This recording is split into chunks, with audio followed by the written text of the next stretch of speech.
तो आज हम बताएंगे रेस्पिरेशन के बारे में। रेस्पिरेशन इन प्लांट्स कैसे होता है। तो जैसे ह्यूमन बीइंग और एनिमल्स रेस्पिरेशन करते हैं ना, सांस लेते हैं, वैसे ही प्लांट्स भी रेस्पिरेशन करते हैं। तो उनमें कैसे होता है वो प्रोसेस मैं आपको आज बताया जा रहा है। प्लांट्स को भी एनर्जी चाहिए होती है, ठीक है। तो ये जो प्लांट्स है, ये एनर्जी कहाँ से मिलती है? इनको मिलती है रेस्पिरेशन वाली प्रोसेस में।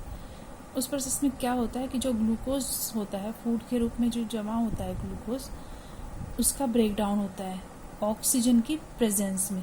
ये जो इक्वेशन आप देख रहे हैं उसमें मैंने लिखा होगा फूड प्लस ऑक्सीजन। तो ऑक्सीजन की प्रेजेंस में फूड यानी कि ग्लूकोज, उसका ब्रेक डाउन होगा और वो क्या बनाएगा? कार्बन डाइऑक्साइड और वाटर बनाएगा और एनर्जी रिलीज करेगा। ये आपको इक्वेशन में दिख रहा होगा।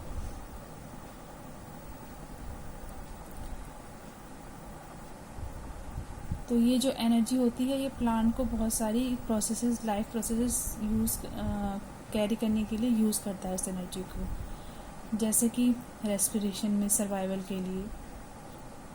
और ये जो रेस्पिरेशन होता है ये एनिमल्स में और ह्यूमन बींग्स में जो होता है उस तरह का नहीं होता, उससे थोड़ा डिफरेंट होता है।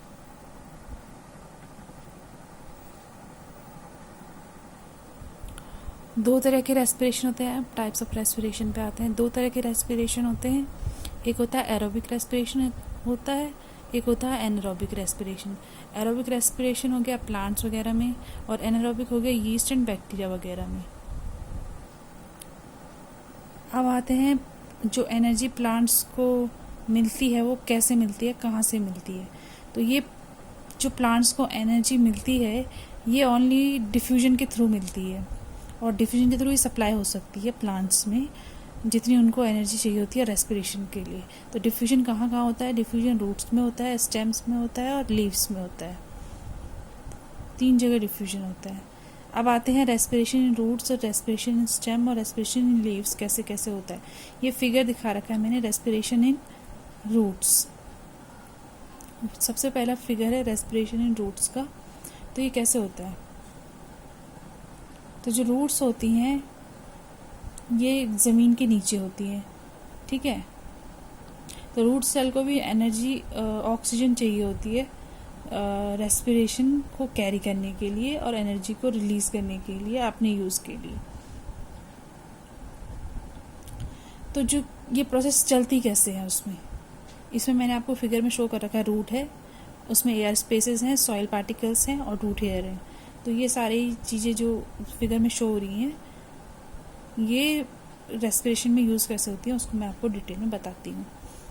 रूट जो होती है वो एयर को लेती है, ये जो स्पेसेस हैं, एयर स्पेसेस बीच में, वो एयर को लेती है सॉइल पार्टिकल के बीच में से। रूट हेयर जो उसके कांटेक्ट में होते हैं वो एयर के साथ, सॉइल पार्टिकल के साथ जो कांटेक्ट में होते हैं वो एयर को लेते हैं, हेल्प करते हैं इसमें। तो जो एयर में जो ऑक्सीजन होती है सॉइल पार्टिकल्स में, वो डिफ्यूज हो जाती है रूट में, रूट हेयर के थ्रू। और जितने भी सेल्स होते हैं रूट के वहाँ तक पहुँचती है, जहाँ ये इसको यूटिलाइज करता है रेस्पिरेशन वाली प्रोसेस, रेस्पिरेशन की प्रोसेस में जहाँ ये ऑक्सीजन यूज़ होती है। और फिर जो कार्बन डाइऑक्साइड प्रोड्यूस होती है रूट्स की सेल्स में, इस प्रोसेस में वो सीधा बाहर एनवायरनमेंट में रिलीज हो जाती है। तो किससे? रूट हेयर की हेल्प से। तो ये प्रोसेस होती है डिफ्यूजन वाली प्रोसेस। कैसे? उस तरह से डिफ्यूजन होता है रूट हेयर में। अब आते हैं रेस्पिरेशन इन लीव्स कैसे होता है, उसका भी मैंने फिगर शो कर रखा है। लीफ दिखा रखी है, उसमें एक पोर है, एक पोर है, उसका फिगर बड़ा करके दिखा रखा है जिसमें स्टोमेटा शो हो रहे हैं। और स्टोमेटा को मैंने 2 फिगर बना रखे हैं, स्टोमा क्लोज और स्टोमा ओपन। तो उस तरह ये फिगर शो करता है किस तरह से वो प्रोसेस चलती है रेस्पिरेशन की स्टोमेटा के थ्रू। तो ये जो छोटे छोटे पोर्स होते हैं लीफ सरफेस पे, इनको हम स्टोमेटा कहते हैं। और जो एक्सचेंज ऑफ गैसेस होता है लीव्स में ड्यूरिंग रेस्पिरेशन, वो इन स्टोमेटा के थ्रू ही होता है। तो ऑक्सीजन जो होती है एयर से वो एंटर करती है लीफ में स्टोमेटा के थ्रू, और ऑल जितनी भी सेल्स होती हैं उनमें पहुंचती है by the process of diffusion. ठीक है, और ये जो ऑक्सीजन यूज़ होती है रेस्पिरेशन में लीफ की सेल्स में,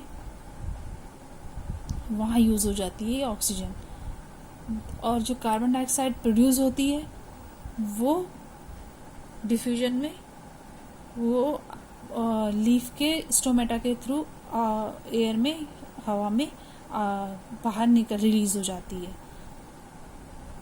तो ये फिगर दिखा रहा है जब स्टोमेटा ओपन होते हैं तो वो कैसे ओपन होता है फिगर, और जब क्लोज होते हैं तो कैसे उसका फिगर होता है।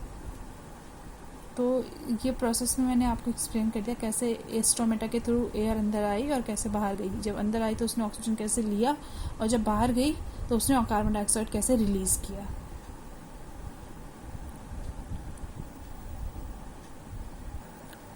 अब आते हैं रेस्पिरेशन स्टेम्स कैसे होता है। अभी तक तो लीव्स में था, लीव्स में क्या होता था कि स्टोमेटा होते थे प्रेजेंट, जिसके थ्रू एयर से ऑक्सीजन एंटर करती थी और कार्बन डाइऑक्साइड रिलीज होती थी। लेकिन स्टेम्स में क्या होता है, जो वुडी स्टेम्स होती हैं उनमें होते हैं लेंटिकल्स गैसेस एक्सचेंज के लिए। तो ये फिगर आपको मैंने दे रखा है किस तरह का होता है, और ये उसका डीप माइक्रोस्कोपिक व्यू है। उसमें लेंटिकल्स हो गए, एपिडर्मिस हो गई, कॉक हो गई, इस तरह से फिगर कुछ इस तरह का बनेगा। उसका नेट पे आप देख सकते हैं पूरा क्लियर फिगर। तो ये 3 तरह के थे, respiration in roots, respiration in leaves और रेस्पिरेशन इन स्टेम, जो मैंने आपको एक्सप्लेन किया है शॉर्ट में।